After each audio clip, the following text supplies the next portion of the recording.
BJP నేత ఉమ్మడి ఖమ్మం జిల్లా BJP incharge Medak MP Raghunandan Rao communist పార్టీలను ఎద్దేవా చేశారు. భద్రాద్రి కొత్తగూడెం జిల్లాలో సభ్యత్వ నమోదు కార్యక్రమానికి హాజరైన ఆయన కమ్యూనిస్టు పార్టీలపై విరుచుకుపడ్డారు. దేశంలో ఒక్క స్థానం కూడా గెలవలేని స్థితిలో కమ్యూనిస్టు పార్టీ ఉందని అన్నారు. తెలంగాణ రాష్ట్రంలో సైతం పొత్తులు పెట్టుకుంటేనే లింగులింగుమని ఒక స్థానంలో గెలిచిందని అన్నారు.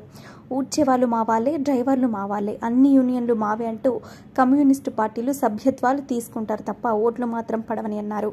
సిపిఐ పార్టీ రాష్ట్ర కార్యదర్శి ఎమ్మెల్యే కూనంనేని సాంబశివరావు ఇలా కాలో బీజేపీ నేత ఎంపీ రఘునందన్ రావు కమ్యూనిస్టు పార్టీలను తీవ్రస్థాయిలో విమర్శించడంతో తీవ్ర చర్చలకు దారితీసింది. కమ్యూనిస్టు పార్టీలు ఏ విధంగా స్పందిస్తారో వెయిట్ చేయాల్సిందే. మరి మోచేతిలో బలం ఉంటే మొండి కొడలి కూడా తగ్గుతుంది అంటారు. మొండి కొడలితో కూడా నేను మునువెళ్తా అందరితో సమానంగా. నన్ను భద్రాచలంలో కాదు, నన్ను తీసుకుపోయి ఛత్తీస్గఢ్ అడుగులలో వేసుకొచ్చినా కానీ బరాబరి ఖమ్మం గెలవాలంటే గెలిపించినాకనే మళ్ళీ ఇంటికి వస్తా తప్ప అప్పటిదాకా ఇంకా తిరిగేటోని కాదు. మరి ఏమైంది? మీకు మంచి మంచి వాళ్ళు ఉన్నారు, యువకులు ఉన్నారు, ఒక్కొక్కరు చూస్తే గట్టిగా గడ్డపారం ఎక్కున్నారు స్టేజ్ మీద, తంత కోటి రోజులు వలిగిపోవాలి. బట్ లోపిస్తుంది ఏంటి అంటే ఖమ్మం గెలవం ప్రకన్నా. ఎందుకు గెలవము? గెలిచిపోయిన ఎర్ర జెండాలు ఉన్నారు ఈడ. ఆ ఎర్ర జెండాలే ఇంకొకరి సహాయం లేకుండా ఒక్క సీటు గెలవలేనటువంటి పరిస్థితి ఈ దేశంలో కనబెడతా ఉంది. ఎవరితోటో ఒకరితోటి పొత్తు పెట్టుకొని, ఎవరితోటో ఒకరితోటి సహాయం పొందకపోతే ఈ రాష్ట్రంలో ఎర్ర జెండాకు 10 ఏళ్ళు స్థానమే లేదు.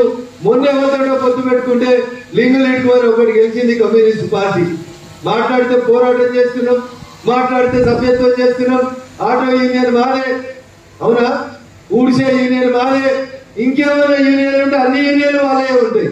ఆఖరికి సింగరేణిలో కూడా ఎర్ర జెండా యూనియన్లే ఉంటాయి. కానీ గెలుస్తురా? ఎన్ని రోజుల ఖమ్మంలో కమ్యూనిస్ట్ పార్టీ గెలవక ఇలా మనం కూర్చున్న ఈ గడ్డ ఎవరితోటో పొత్తున ఎవరి దయా దాక్షిణ్యాల మీదనో. సో ఏదైనా ఒక పని ప్రారంభించేటప్పుడు మనిషికి ఉండాల్సింది సంకల్పం, ధైర్యం రెండు ఉండాలి. నేను గెలుస్తా అంటావా రగన్నా? ఇక నువ్వు జీవితంలో గెలవాలి. నీ మనసులో ఆ డౌట్ తోటి నువ్వు పని మొదలు పెట్టావనుకో, పొరపాటున కూడా నువ్వు లక్ష్యాన్ని చేరవు.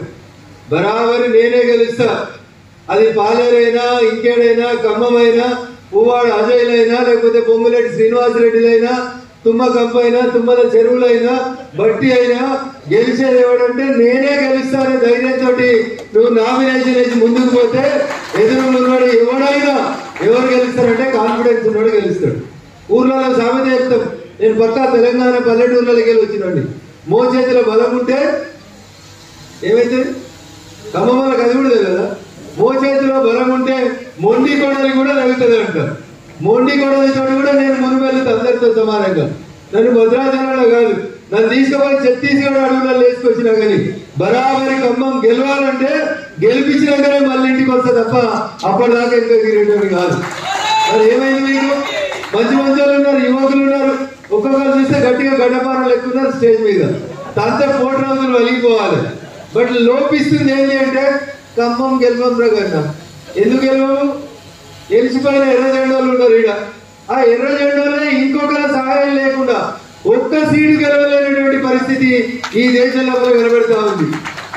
ఎవరితోటో ఒకరితోటి పొత్తు పెట్టుకొని, ఎవరితోటో ఒకరితోటి సహాయం పొందకపోతే ఈ రాష్ట్రంలో ఎర్ర జెండాకు 10 ఏళ్ళు స్థానమే లేదు.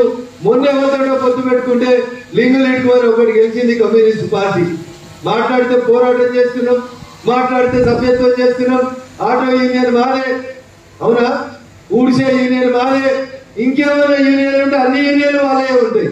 ఆఖరికి సింగరేణిలో కూడా ఎర్ర జెండా యూనియన్లే ఉంటాయి. కానీ గెలుస్తురా? ఎన్ని రోజుల ఖమ్మంలో కమ్యూనిస్ట్ పార్టీ గెలవక ఇలా మనం కూర్చున్న ఈ గడ్డ ఎవరితోటో పొత్తున ఎవరి దయా దాక్షిణ్యాల మీదనో ఒక్క ఎర్ర జెండా గెలిచింది తప్ప వాళ్ళందరూ వాళ్ళు నిల్చుంటే